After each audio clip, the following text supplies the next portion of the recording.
হয়তো ভুল করতেছে বা আমরা ভুল করতেছি, এটা ভুল বুঝাবুঝি, তাহলে ওদেরকে একটা দিন আমরা সময় দেই, ওরা কালকে যেহেতু বাইরে ছিল একটা দিন পড়ুক, তারপর আমরা বলতে পারতাম। এখন উনি এটা আমাদেরকে বলতে পারবে যে ওরা তো রাস্তায় ছিল কালকে, এর জন্য আজকের পরীক্ষাটা খারাপ করছে, একটা যুক্তি আছে এখানে। অবশ্যই আজকে এমসিকিউতে ভালো একটা রেজাল্ট করার চেষ্টা করবে, কিন্তু আজকের এমসিকিউতে যারা খারাপ করছে তারা কোথায় যাবে? তাদের দায়িত্বটা কে নেবে? আর এমসিকিউ এমন একটা জিনিস যে একটা দাগে তার একটা মার্ক নির্ভর করে, একটা জীবন নির্ভর করে একটা মার্কের জন্য। এটা যদি রিটেন হইতো। তোমাদের কি পরীক্ষা কালকে? কালকে আমাদের নেক্সট পরীক্ষা হচ্ছে কেমিস্ট্রি। কবে এটা? সানডেতে। আমাদের হচ্ছে সানডেতে। জি, আমি বলি আমরা কিন্তু অনেকে কালকে রাস্তায় নামি নাই, অনেকে নামে নাই।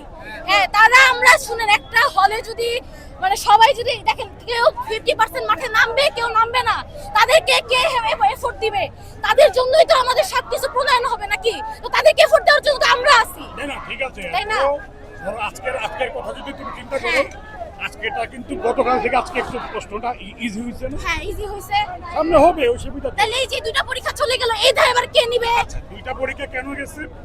তোমার বৃষ্টির কারণে গেছে। হ্যাঁ, বৃষ্টির কারণে গেছে। ঢাকা শহরে বৃষ্টি হলে জলবদ্ধতা হয়। হ্যাঁ, হয়। এটা তো হুট করে হইছে।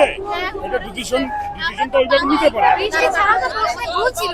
যারা 6 আর 7 নাম্বার প্রশ্ন অ্যানসার করে এটা তো তোমাদেরকে ফুল মার্কস দিবে। 6 7 যারা অ্যানসার করে নাই তাদের কি হবে? জন্য যে আজকে আমরা ক্ষতি করছি, যারা answer করে কেন নাই, পিছাইলো না? কালকে তো উনি বলছেন যারা যে না, 6 7 অ্যানসার করে নাই তাদের কি হবে? যে ওনার উচিত ছিল যে একটা দিন পিছানো, উনি কেন একটা দিন পিছাইলো না? আজকে পরীক্ষাটা যদি কালকে দেওয়া হয়তো খুব ক্ষতি হয়ে যেত।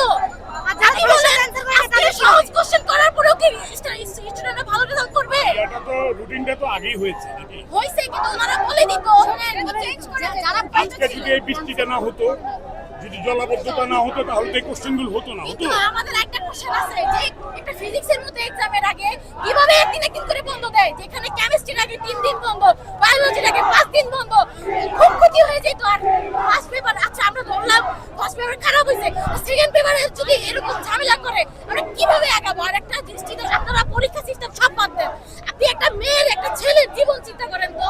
আপনারা তো হচ্ছে সন্তান আছে, তাই না? আপনারা চান যে আপনাদের জন্য এরকম অলরেডি 3-4টা সুইসাইড করে ফেলছে, আপনারা চান যে আপনাদের কারণে এরকম স্টুডেন্টরা সুইসাইড করে পাস করতে চায়। এরকম সুইসাইড করছে, একজন আইসিটি পরীক্ষা খারাপ করছে, আইসিটি তো যারা কোডিং করে আসছে, এসটিএমএল করে আসছে, পরীক্ষা একটা কি সবাই কিছু ভালো করে? করছি, বাংলা পরীক্ষা দিয়ে শব্দই ভুলে গেছি, আমাদের ঘুম ওই দিনই ভেঙে গেছে, ওই দিনই ভেঙে গেছে। ওইখান থেকে আমরা চিন্তা করছি আমরা পাস করতে হবে, পাস করতে হবে, এট লিস্ট ভালো একটা রেজাল্ট করতে হবে। অবশ্যই আমাদের এ প্লাসের দরকার নেই, আমাদের অন্তত ভালো একটা রেজাল্ট করলে অন্তত মান সম্মান বাঁচে। আমার বাবা বলছে যে তুই ঠিক রেটে পাস কর, কিন্তু মা তুই পাস করে আয়। উনি কিছুই বলতেছেন না, বলার মধ্যে উনি কিছুই বলে না। উনি যতটুকু বলে অতটুকুতে উত্তরই আসে না।